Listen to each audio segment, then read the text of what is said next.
కోటప్ప కొండ మీద పరమశివుడు ఉంటాడు. చాలా చాలా ఆశ్చర్యకరమైనటువంటి క్షేత్రం. ఆ పరమశివుడు అక్కడ దక్షిణామూర్తి స్వరూపంతో ఉంటాడు. దక్షిణామూర్తి స్వరూపంతో ఉన్నటువంటి పరమశివలింగం ఉన్న ఏకైక క్షేత్రం బహుశా కొండ మీద నాకు తెలుసున్నంత వరకు ఆంధ్రదేశంలో కోటప్ప కొండ ఒక్కటే. ఆ కోటప్ప కొండకున్న గమ్మత్ ఏమిటో తెలుసా అండి? ఒక గొల్లభామకి పరమశివుడు ఇచ్చిన వరం. ఎన్నడూ కాకి వాలదు. ఆ కొండంతటి మీద పగలు కాదు రాత్రి కాదు ఎన్నడూ ఒక్క కాకి మీకు కనపడదు. కోటప్ప కొండ కింద బోల్డని కాకులు ఉంటాయి. కోటప్ప కొండ ఎక్కడ మొదలెట్టినప్పటి నుంచి చూడండి, ఒక్క కాకి అంటే ఒక్క కాకి మీకు ఆ కొండ మీద వాలదు. ఎక్కడ ఓ చెట్టు మీద రాతి మీద వాలదు. కారణం, ఒక గొల్లభామ రోజు అక్కడ ఉన్నటువంటి శివుడికి తీసుకొచ్చి అన్నం పెడుతుండే, పెరుగు అవి ఆయన తింటుండేవాడు. నువ్వు ఊళ్ళోకి రా అంటుండేది ఆవిడ. అంటే ఆయన నవ్వేసి ఉడుకునేవాడు. దక్షిణామూర్తి ఆయన నిశ్శబ్దంగా ఉండేవాడు. ఆవిడ ఒక రోజు తీసుకొస్తూ చల్లకుండా తీసుకొచ్చి అక్కడ పెట్టి కూర్చుంది. బడలికి కూర్చుంటే ఒక కాకి వచ్చి వాలితే ఆ పెరుగు కుండ కింద పడిపోయింది. అయ్యయ్యో, పైనున్న పెద్ద ఆయనకి పెరుగు పట్టుకెడుతున్నాను,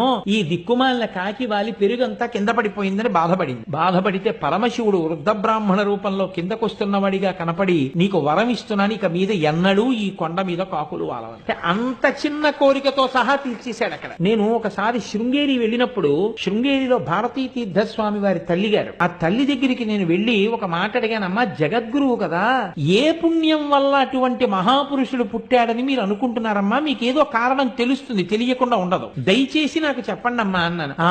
నాయన ఏముంటుంది నాయన చెప్పడానికి అన్నారు ఆవిడ. నేను అందరూ వెళ్ళిపోయాక మళ్ళీ అడిగాను. అందరూ వెళ్ళిపోయాక అడిగి లోకం అంతటికి చెప్పుకొస్తున్నాను, అది వేరు మాట అనుకోండి. అలా కాదమ్మా, మీకు ఏదో కారణం ఉంటుంది, ఖచ్చితంగా మీకు తెలుస్తుంది, ఏ కారణానికి అంతటి మహాత్ముడు మీ కడుపున పుట్టాడమ్మా అని అడిగాను. అడిగితే ఆవిడ నాతో ఒక మాట చెప్పారు. నరసరావుపేటలోనే ఆవిడ కడుపున పడ్డారు భారతీ తీర్థస్వామి. నేను చిన్నతనంలో మా తండ్రి గారు ప్రతిరోజు కూడా మడి కట్టుకుని కోటప్ప కొండ ఎక్కి పరమశివుడికి నీళ్లు పోసుకుని కిందకు వచ్చేవారు అభిషేకం చేసి. తెలిసో తెలియకో మా నాన్నగారి వేలు పట్టుకుని రోజు పరిగెత్తుకుంటూ నేను కూడా కోటప్ప కొండ ఎక్కేదాన్ని. ఎక్కి నమస్కారం పెట్టుకుని, పిల్లలం కదా నాయన, కిందకి దిగిపోయేవాళ్ళం. ఎన్ని పర్యాయాలు ఎక్కానో, ఎన్ని మార్లు నమస్కరించానో, ఎన్ని మార్లు దిగానో నాకు తెలియదు. కానీ ఏ దక్షిణామూర్తి స్వరూపం జ్ఞానమూర్తి అక్కడ ఉన్నాడో, ఆ జ్ఞానమూర్తి సేవకి అన్ని మాటలు కొండెక్కిన ఫలితమేమో, అంతటి మహాజ్ఞాని, అన్ని వేదములు చదువుకున్నవాడు, అన్ని ఉపనిషత్తులు చదువుకున్నవాడు, శంకరాచార్యుల వారి చేత ప్రతిష్ఠింపబడిన పీఠానికి పీఠాధిపత్యం వహించగలిగినటువంటి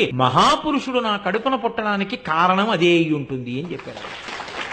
కోటప్ప కొండ అంత ప్రఖ్యాతమైనటువంటి క్షేత్రం.